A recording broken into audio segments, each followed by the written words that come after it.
Little Nino and My Secret Beard. This is an autobiographical extract where Abid Surati, a well known water warrior from Mumbai, plans to talk to his grandson about water conservation. Abid Surati is a well known author, playwright, and cartoonist who lives in Mumbai. He is also an environmentalist and works passionately to conserve water. He was disturbed by the fact that a lot of water was wasted daily due to leakages. So he decided to offer door to door repair services in his locality along with a volunteer plumber. This was the beginning of his NGO, Drop Dead. The prize money which he received from the Sahitya Sansthan for his contribution to Hindi literature helped him set up this NGO. By 2013, Abid Surati's Drop Dead has saved as many as 5.5 million liters of water. He has since received many accolades for his incredible work, but humility drives him and he continues to do what he does best, help people save water. So through this extract, he wants to talk to his grandson about water conservation. Nino is barely 6. That is, if you go by his birth certificate. If you take into account his intelligence, he is beyond most young adults and many adults too, myself included. I am 83 and he calls me DJ. The first time I heard it, I kept wondering why he used this acronym of disc jockey. I'm an author, a painter, and a cartoonist too, but I have nothing to do with music. So, one day I asked him, "Why do you call me DJ?" He chuckled, "Because you are my grandpa, my Dadaji." But why not use such a sweet Hindi word? To make my grandpa the DJ of 21st century. Ask Nino about any of his favorite subjects and his replies will amaze you for sure. Ask him about the electronic devices in pilot's cabin and he will tell you about the airspeed indicator and the altimeter. His favorite subjects are not only airplanes but also elevators, vehicles, computers and Indian trains. During the previous winter vacation, when the family was traveling to Delhi, he insisted on going by the Rajdhani Express. When we got to the station, the train had already arrived at the platform. The motorman was chatting near the engine with the guard of the train. Nino wanted to peep inside the motorman's cabin. We kept our luggage under our seats and I took him there. Watching Nino keenly peeping into the interior, the motorman was impressed and took Nino inside for a closer look. Not only that, he explained the working of the controls. Then Nino asked him, "Is this Rajdhani engine a VAP5 or a VAP7? The motorman was amazed. However, he was shocked when Nino quizzed him. Which engine is used in the Duranto? To be honest, I too gawked at him in surprise. What is the secret of Nino's curious mind? From where does he collect so many facts and figures? From books, of course. Encouraged by his parents, he has cultivated the habit of reading. Besides, Nino, at his age, is quite familiar with the internet. Google is his favorite source for all the queries that arise in his little mind. When we fail to answer him, he finds the answer via the search engine. But his real secret is inquiry. He will never accept any answers until he is fully satisfied. What interested me was this: how to motivate little Nino to save water. It hadn't rained much lately. A water crisis, not only in India but globally, loomed large. Birds searching for water were dropping dead. Cows and other animals were waiting to die in barren fields. Villagers had begun migrating towards big cities for food and water. I felt that once Nino was convinced, he could inspire his school friends. I am aware that children need to carry forward this message because they are the future. I am also aware that the moment I open my mouth, I should be ready for the innocent and unpredictable questions that arise in the mind of today's children. I would have to be fully prepared.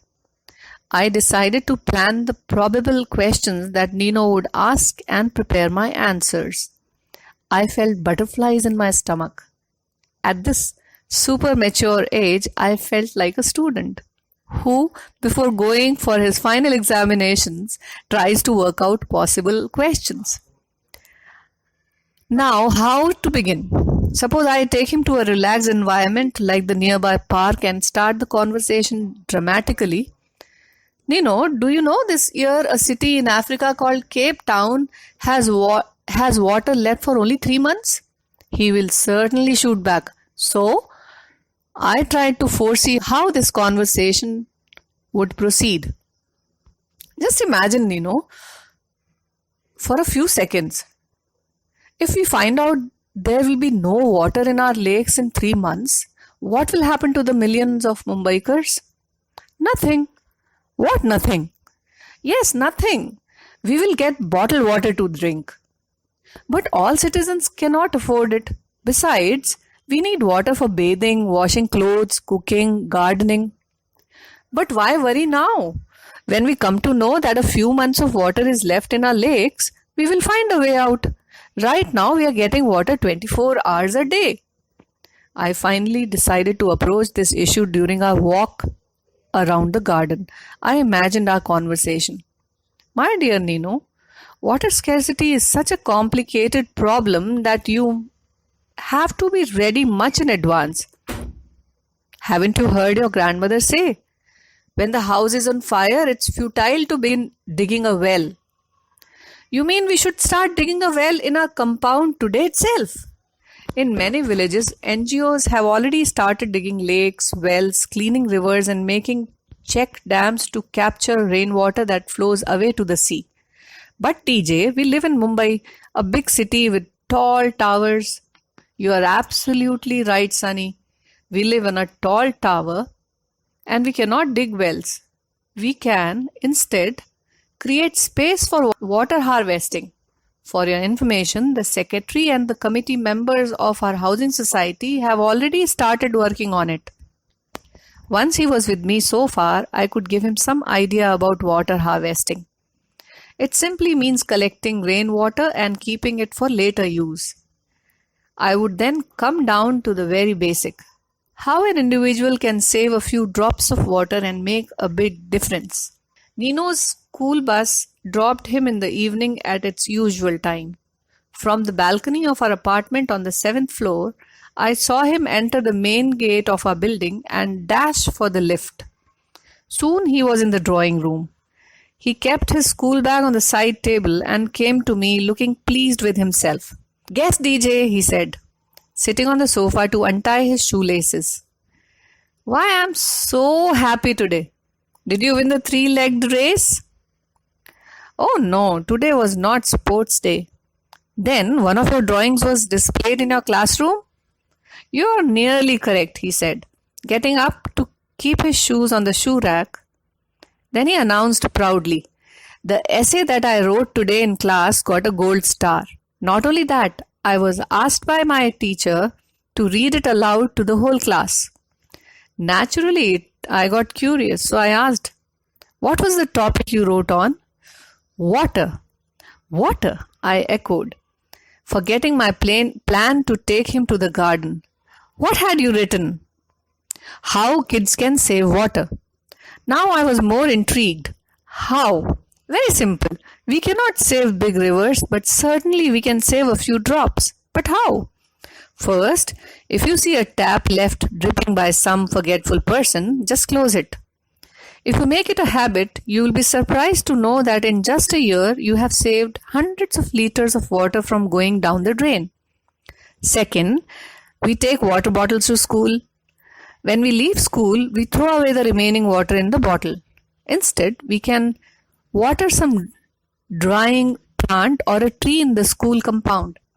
Third, at home, I have decided to use only one bucket of water for my bath instead of using the shower because that wastes 5 buckets of water. Fourth, if a kid can save 5 buckets of water daily, a grown-up like you can too. I laughed. Don't you know, little one, I am a water warrior.